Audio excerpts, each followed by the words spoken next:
Hello and welcome. I'm Maria Ressa. Joining me today is a fascinating man who has spent the last 10 years of his life looking for justice, not just for himself, but for a man who was killed in a Russian prison a decade ago. Bill Browder wrote this. I really suggest you read it, The Red Notice, and it is a spy thriller that you think is fiction, except it happened in the real world. Bill Browder, thank you for joining us. Great to be here. Well, great to see you. It's really good to see you.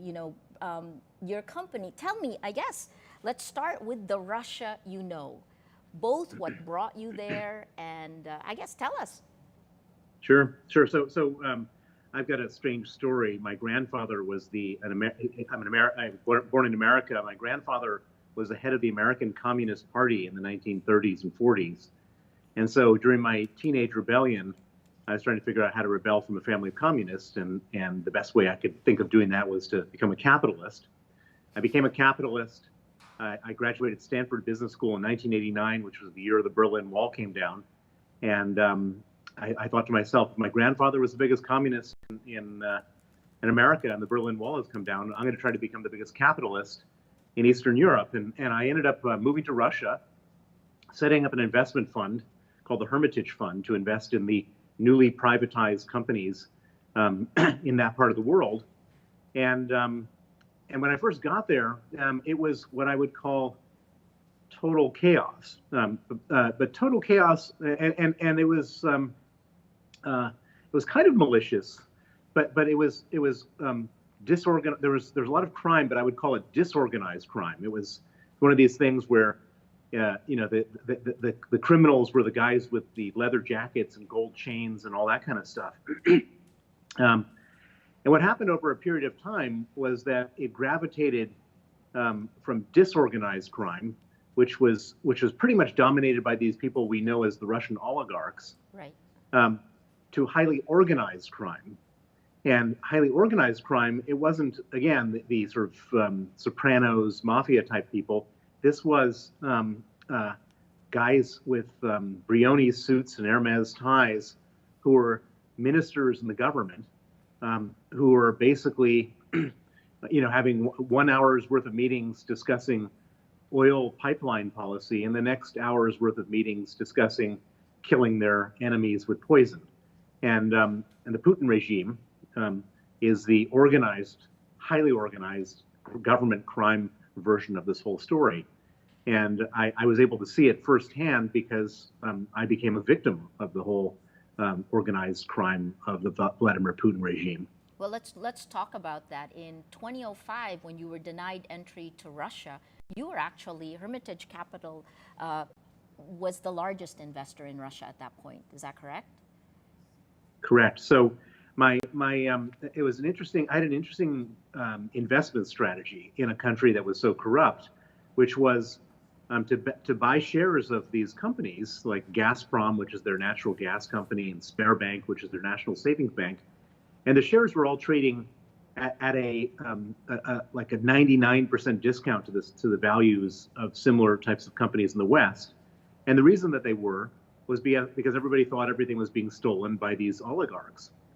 And so my investment strategy was to research how the corruption was taking place, who was doing the stealing, where the money was being deposited, and then taking that research and sharing it with the international media, with the Financial Times, with the Wall Street Journal, with the New York Times, et cetera.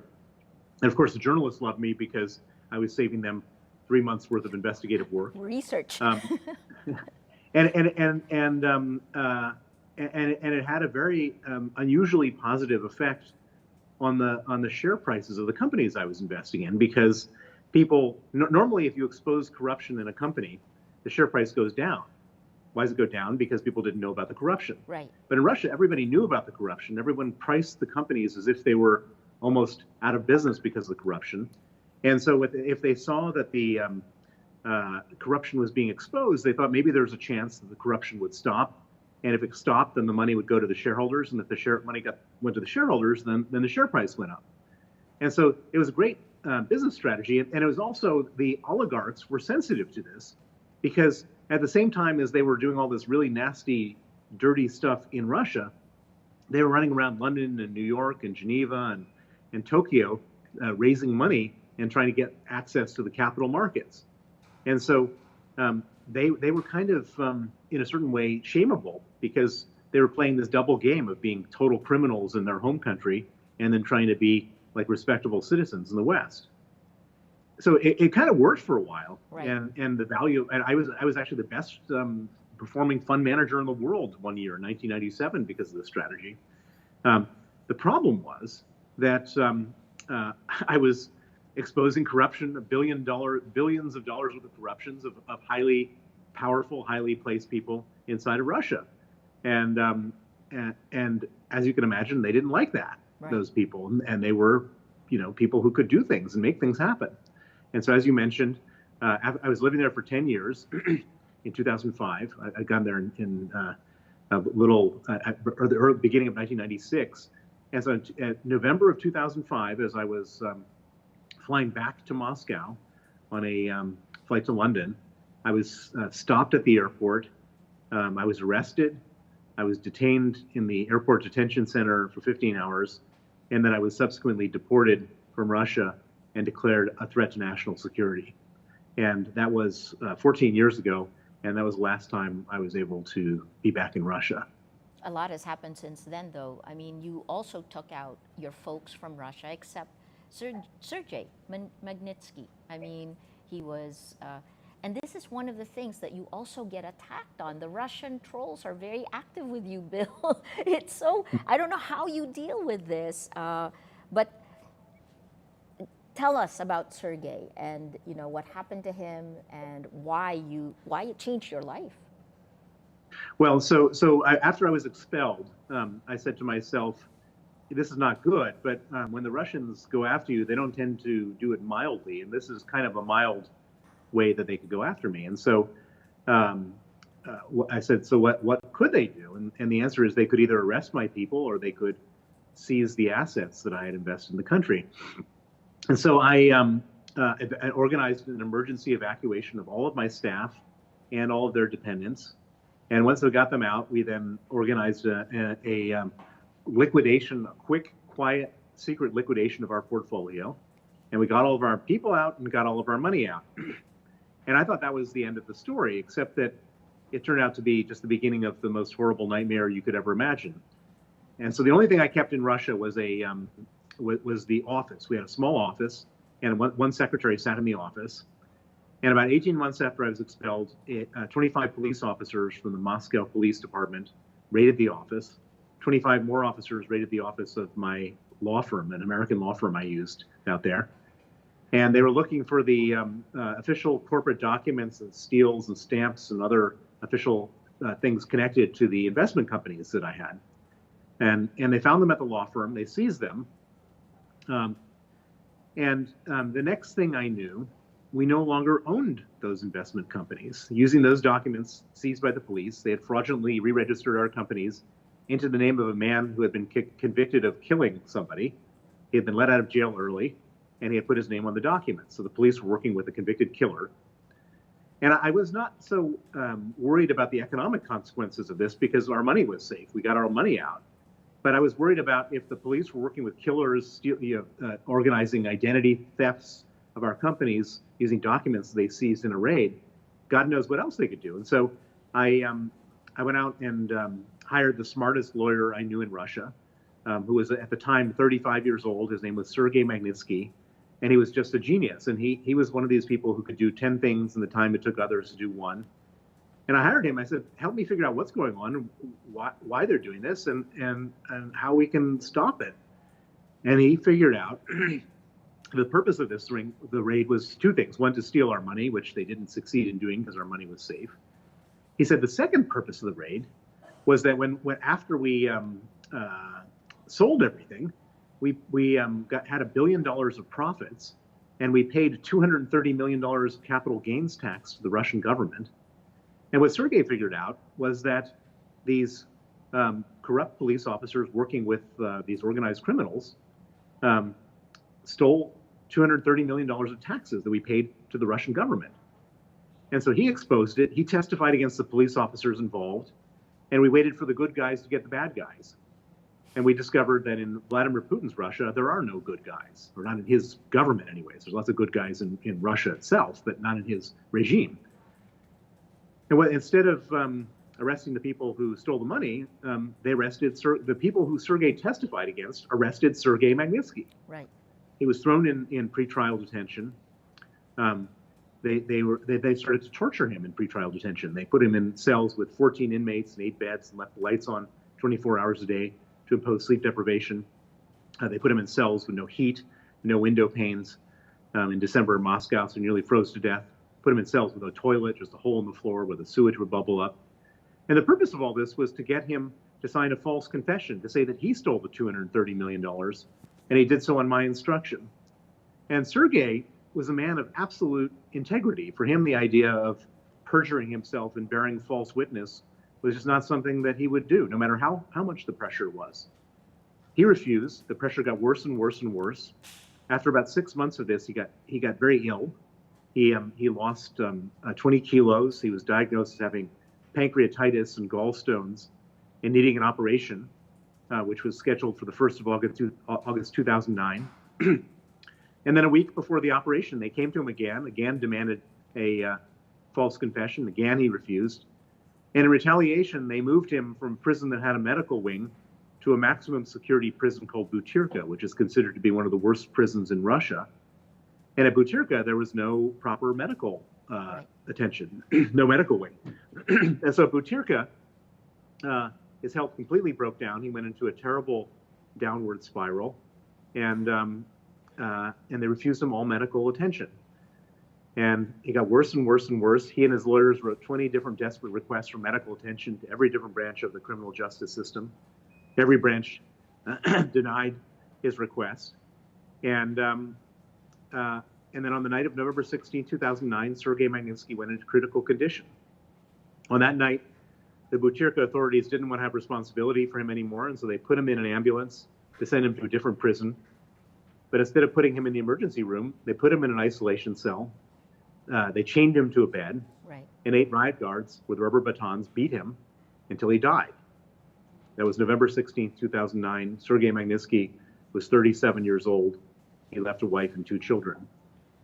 And since that moment, I have made it my life's work to go after the people who killed him and make sure they face justice. And for the last 10 years, I've put aside my life as a businessman, and I've spent my entire time focusing on this justice campaign. And you've succeeded. I mean, how long did it take you to get what was the idea behind the Sergei Magnitsky Act? Well, I haven't succeeded. If I had succeeded, the people who killed Sergei would be in jail right now, in jail for torture and murder. They're all enjoying freedom and impunity inside of Russia. And it became obvious pretty quickly that they weren't going to be prosecuted. Putin personally got involved in the cover-up. He personally exonerated everybody who was involved in this crime. He gave some of them, or the Russian government gave some of them state honors and promotions. And so it became clear that there was not going to be any chance of getting justice inside of Russia. So I said, if we can't get justice inside of Russia, let's get justice outside of Russia. So how do we get justice outside of Russia? There were no mechanisms for justice that existed 10 years ago. Right. And I said to myself, okay, the people who killed Sergei didn't do it for ideology or for religion. They did it for money. They did it for $230 million. And those people don't keep that money in Russia. They keep that money in the West. Right. They keep that money in bank accounts in London and New York, et cetera. And so I came up with this idea, which is if we could freeze their assets and ban their visas, that may not be total justice, but it's better than total impunity. And I took this idea to the U.S. Congress. I met with Senator John McCain, a Republican, Senator Ben Cardin, a Democrat, and this was now in 2010, and they launched the Magnitsky Act. And at first, it was just for Russia, and it passed. It passed 92-4 in the Senate, 89% of the House of Representatives, and it became law in 2012, in December of 2012. After it became law, Vladimir Putin went out of his mind. He said, he literally, I mean, and I'm not exaggerating, he made it his single largest foreign policy priority to try to repeal the Magnitsky Act. And he put it in writing. Why did he do that? Because he's a human rights violator. Yeah. He's got a lot of money, and he keeps that money offshore. And money is more valuable to him than human life. And so, if he's ready to kill for money, then and we can go after his money, then that's a pretty good sanction. And he did a lot of things to try to repeal the Magnitsky Act. He banned the adoption of Russian orphans by American families. Right.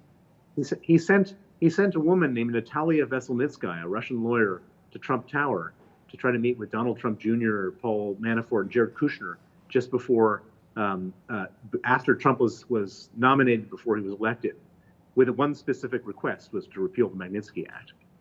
And so my congressional allies, these senators, say, well, Putin's getting so upset, we should make some other dictators upset as well. And so they launched the Global Magnitsky Act. And the Global Magnitsky Act doesn't just apply to Russians, it applies to bad guys everywhere in the world. And the Global Magnitsky Act passed in December of 2016. Correct. And then we said, okay, if we're doing this in America, okay, so maybe these guys can't go to America and use their money in America, but they could do it everywhere else. And so we went to Canada. And in 2017, the Canadian Parliament unanimously passed a Canadian Magnitsky Act. And we said, well, what about the UK? Because they all have their big houses in London, where I live. And we got the British Parliament to unanimously pass the British Magnitsky Act. And then we also got a couple countries up in the Baltics, the Estonia, Latvia, Lithuania. But the grand prize will be the European Union. The European Union is on deck right now. It took us 10 years. I've got some really good allies in a number of EU member states and the European Parliament. And there's an EU Magnitsky Act, which is in play right now in the EU. Now, the EU is a complicated place because in order to do foreign policy, every country in the European Union has to agree on it. It requires unanimity. And Putin has got his claws into some of these guys. In particular, the Hungarian prime minister is like a Putin puppet. Or boss. Hungary is part of the European Union. And so he's got his Trojan horse right inside the European Union, and he's trying to block it that way. But that's our big fight for the next 6 months. I have high confidence that we will be able to overpower Hungary when push comes to shove. But this is something which is not just upsetting Putin anymore. So the people who killed Jamal Khashoggi, the Washington Post journalist who was exposing the Saudi regime, and he was killed in the consulate in Istanbul. The 17 Saudis who were involved with his murder and dismemberment and so on have all been added to the U.S. Magnitsky list. And now there's people, some of the generals in Myanmar who were involved in the Rohingya genocide. And this thing is going viral around the world. And it's a policy which kind of makes sense for its time, which is that the bad guys, in a world like, during the, Khmer Rouge, they weren't going on vacation to Saint-Tropez, but these guys now are. Everybody is, maybe not Saint-Tropez, but the equivalent. Right. And it's a globalized world where bad guys keep their money offshore and they travel with their families and all that kind of stuff. And it really affects them, and it's targeted. So we don't have to sanction a whole country. We just go after the specific. It's like a modern day cancer drug where you go after the cancer cells and you don't have to kill the patient. And that's the beauty of the Magnitsky Act. That's fantastic. So one of the things, though, that's changed in this time period is really not just that these types of rulers, these abusers of power, have gone, not just that they've gone worldwide, but the technology has become such an accelerant to the election of populist-style authoritarian leaders who then become dictators in their own right. I mean, we joke that there's a dictator's playbook, and it seems like people are learning from leaders like Putin, like Orban. Bolsonaro got elected. Obviously, we have President Duterte in the Philippines. I guess in terms of the information ecosystem that this brings in today, I know you're also on the front lines, not only of legal cases that Russia has filed against you, but also the kinds of propaganda that you have to deal with, and it makes its way into traditional media as well. Yeah. Tell me, what is that like? How are you dealing with Russian disinformation? Well, I mean, this has been one of their biggest. So, I mean, basically, Vladimir Putin has like a whole, as you say, a playbook. The first part of his playbook is murder. Second part of his playbook is kidnapping. Then they use Interpol to try to arrest people through red notices. So they've issued eight red notices for me. They've approached the British government more than a dozen times for mutual legal assistance and extradition. I've been sued for libel in different courts around the world. I've been sued for bankruptcy. They're chasing my money.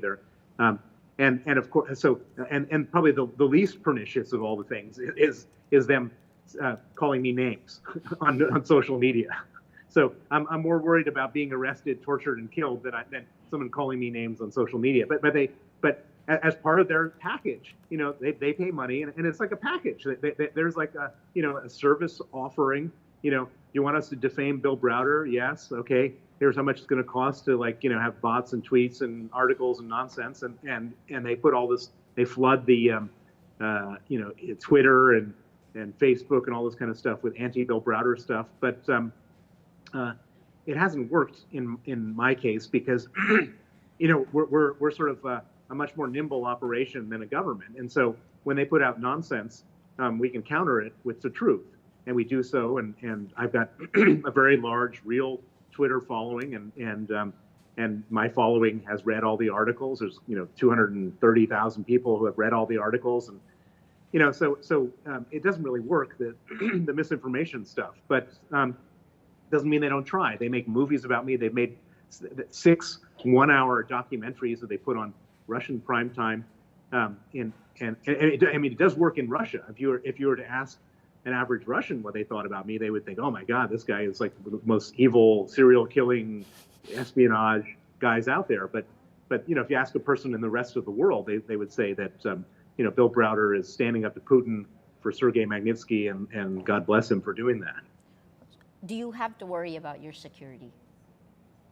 Well, of course I do. I mean, it's Vladimir Putin has killed a lot of people all over the world. They use poison. They use all different types of things.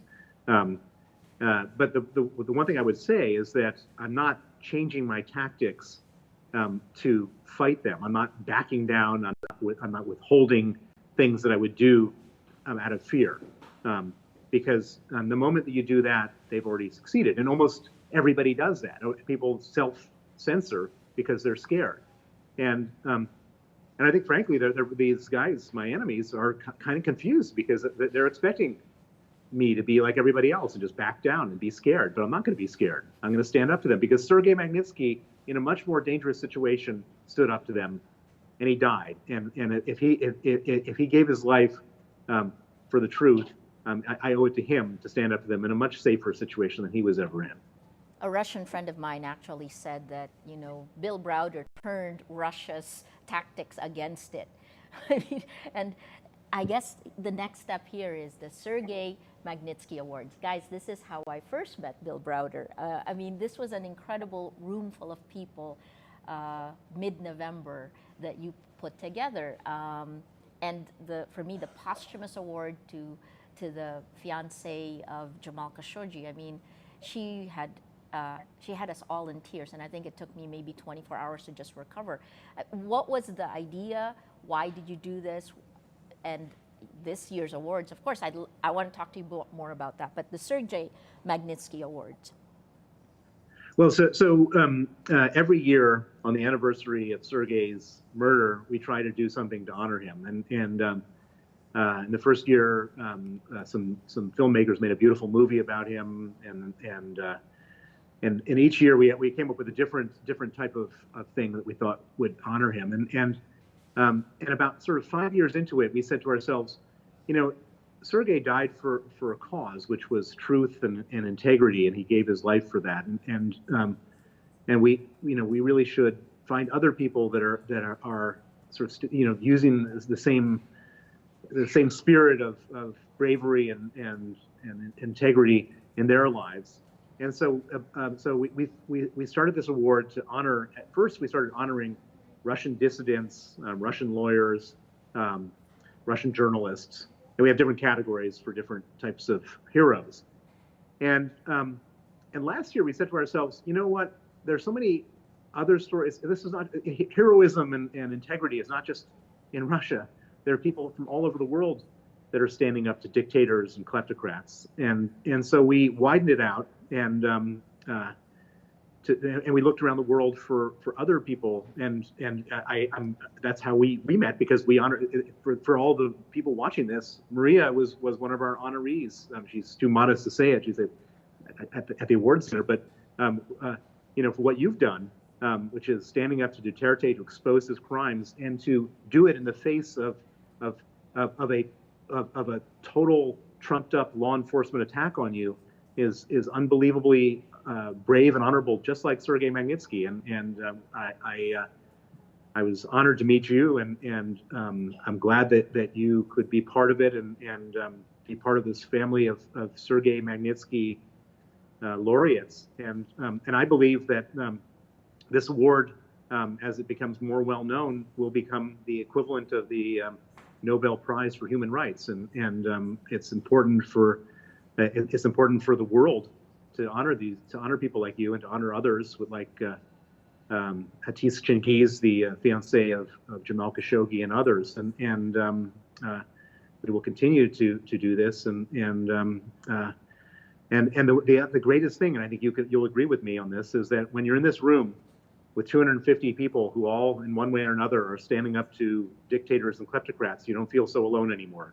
We're not all by ourselves. Yeah, absolutely, and the energy in that room, it was both humbling, and it really made you feel like, okay, maybe we will get through this time period. I mean, again, Hatice she had us reduced to tears. The suffering in the room, right?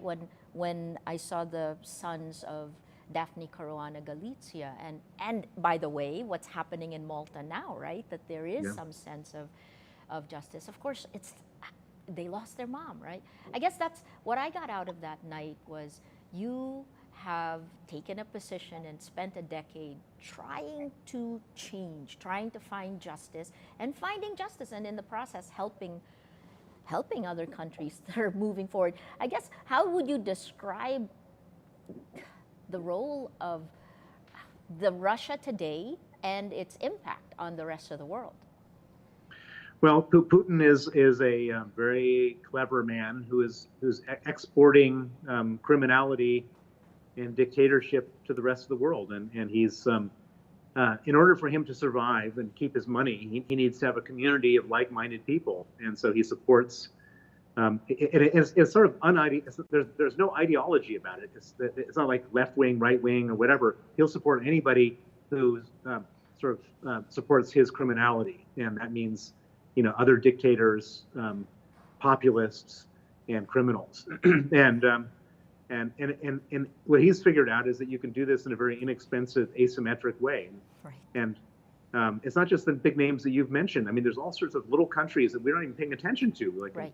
Latin America and Africa, where Russia is hard at work, sort of ruining the country for its people, and corrupting their dictators, and providing lethal weapons and support, and Swiss bank accounts for these people. And all of a sudden, he's got a community of like-minded people, and we're in a world right now that needs to counter that. And it's unfortunately there's less countries than there used to be that are standing up to this. But it seems this time period seems particularly delicate. It seems to be an existential moment globally, I guess.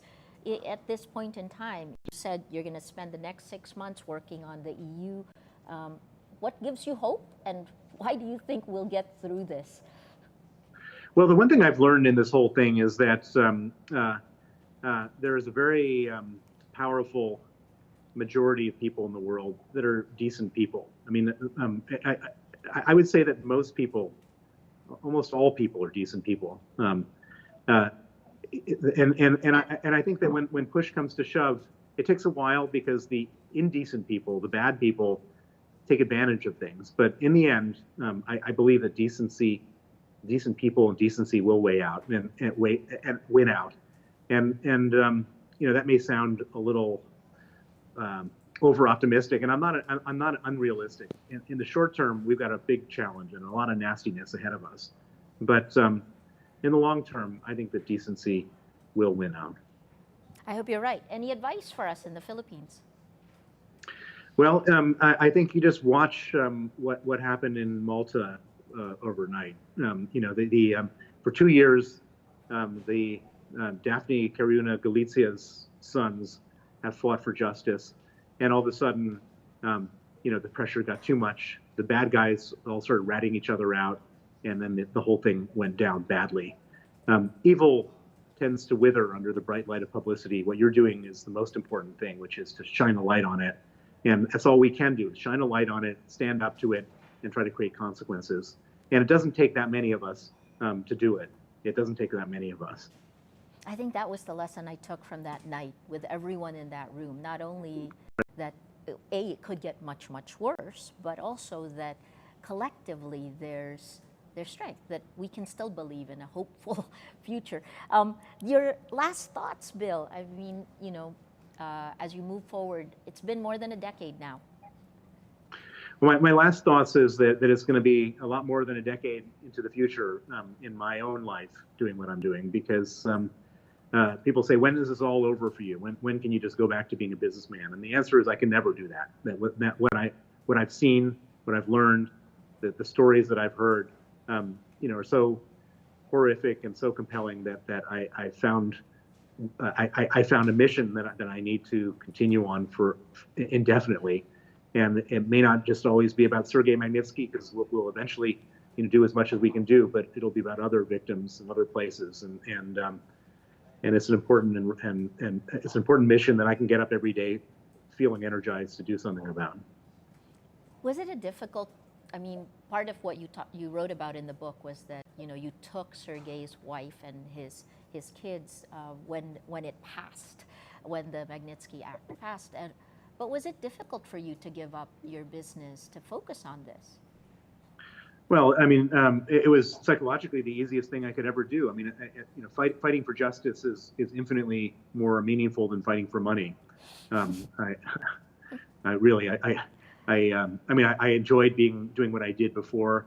It was fascinating intellectually, but this is something which is a whole new ballgame as far as rewards, and the rewards are I don't make any money doing this. I spend my money doing this, but the psychic rewards are immeasurable.